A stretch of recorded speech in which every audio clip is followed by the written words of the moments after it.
እንግዲህ ኮንትራት ቤት ያለን የመዳም ቅመሞች አርፈን ኮንትራታችንን እንጨርስና ሀገራችን እንግባ ነው የምለውና ይችን እህቴን ምንድን ነው የምትሏት? እስቲ ምከሯት። እኔ መክሬያታለሁ። እኔ አትጥፊ ብያታለሁ ለራሴ ማለት ነው። እናንተ ደግሞ ምን ትሏታላችሁ?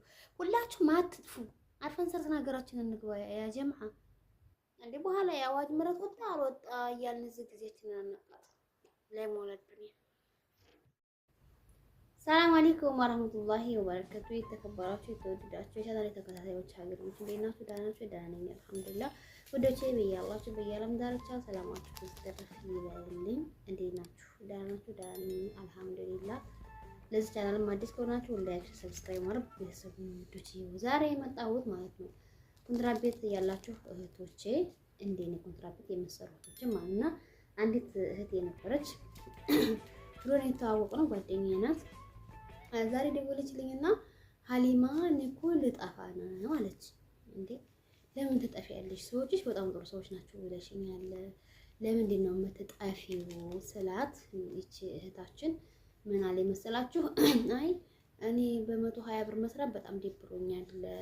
ስለዚህ ውጪ ደግሞ ከሰራን 200 ዲናር ነው የሚከፈለን እና ስለዚህ እንደዛ ነው ውዱስዬ 200 ዲናር እሱ ያሰበችው 200 ዲናር መከፈሉና ያየችው ማለት ነው። ግን ስራ ጠፍቶ መቀመጥ አለ፣ የቤት ኪራይ አለ፣ ብዙ ነገር አለ፣ ቀለብ አለ፣ እናንተ የምትበሉት እናንተ እንትን የምትሉት ማለት ነው። እና ያያት ይነሳለት ያያት ይታሰብለት። እርግጥ ያኔ 200 ብር መስራቱ ኸይር ነው ማሻአላህ ተባረከላህ።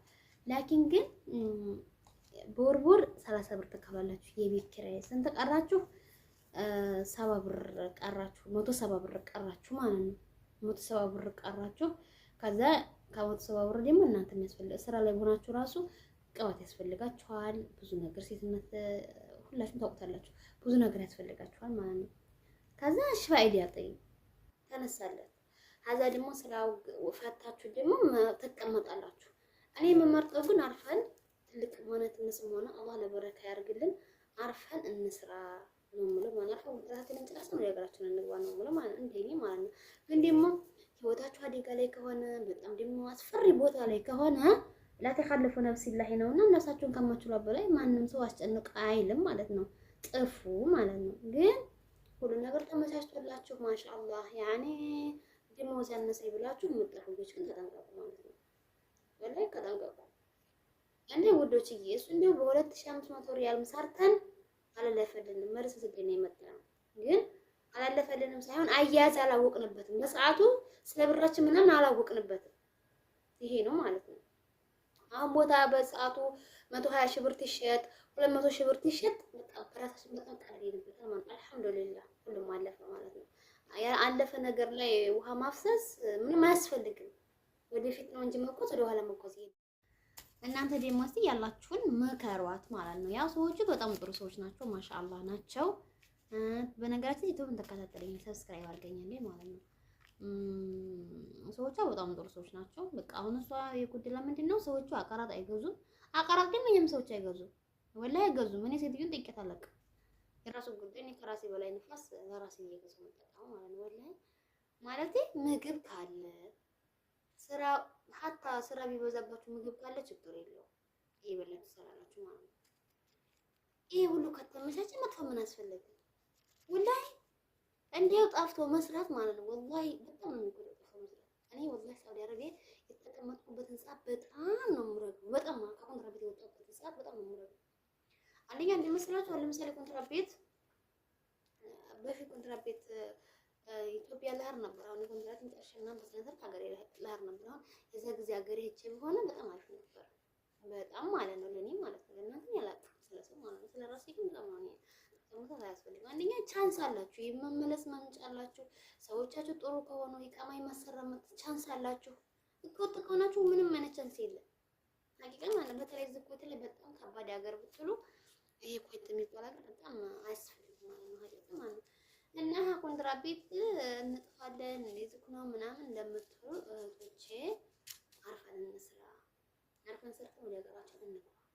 እርሚያችንም ሀዲያ እኮ خلاص እንደ ገብተን እንውለድ ልጅ እንጂ ሀቂቃ ማለት ነው። ለምን እንደምንኖር ራሱ እንደው ያሁን ትውልድ ማለት ለምን እንደምንኖር ራሱ አላማ የለውም ሀቂቃ ማለት ነው። ለምንድን ነው የምንኖረው? ለምንድን ነው የምንሰራው? እንዴ ገብተን ሀገራችን ልጅ ወልደን በቃ ከዛ በኋላ አላህ እንዳለን መሆን አለብን ማለት ነው። ምራ ቤት ወጥተሽ ከዛ የምህረት አዋጅ እስከሚወጣ ጠብቀሽ በተለይ ዝቆይት ላይ በጣም ከባድ ማጥፋት ማለት ነው። ወላሂ ሀገር ለመግባት ያለው ስቃይ አጋ ማለት ነው። የሆነች እህቴ እንዴት እንዳሰበችው አላውቅም። አጋ ማለት ነው ልጣፋ አርስቴ ደነገጥኩ። ወላሂ ልጣፋ ነው ምናምን አሁን ጨርሻለሁ። ልጆች ታውቂያቸዋለሽ እንደስለው አይ ልጆችና ዘግስ ልጆች ችግር የለውም ማለት ነው። እሷ ደግሞ የወሎ ልጅ ነው እና ምን ትላላችሁ? በአላህ እሱ ችግር የለውም ስደት ላይ ሁሉም ማታ ወንድም ነው። ግን ያ ቢሆንም በጣም ከባድ ነው። መታመም አለ፣ ብዙ ነገር አለ። እዚህ ሀገር ሰው የሌለው ሰው በጣም ከባድ ነው። መታመም አለ። አታ ወደ ሀገራችሁ እንኳን ወረቀት አስጨርሶ የሚያሳፍራችሁ ሰው አታገኙም። እና ጠፍተን አንስራ። አንደኛ በቃ ሐራም ነው ለኛ የሰው ብራችሁ ነው ስራውን ያመጡት። እኔ ባለፈው ሀገር ይሄዳለሁ ስለሰው ምንድን ነው ያለኝ 700 ዲናሬን ቁጭ አድርገሽ ሂጂ ነው የሚቸግረኝ ያለኝ። ወላሂ 700 ዲናሬን አስቀምጠሽ አፈለሽ ኢትዮጵያ አፈለሽ መክተብ አለ ኬፍሽ ነው ያለኝ። አስባችሁት ወላሂ ነው የምላችሁ። እየቀለድኩ አይደለም።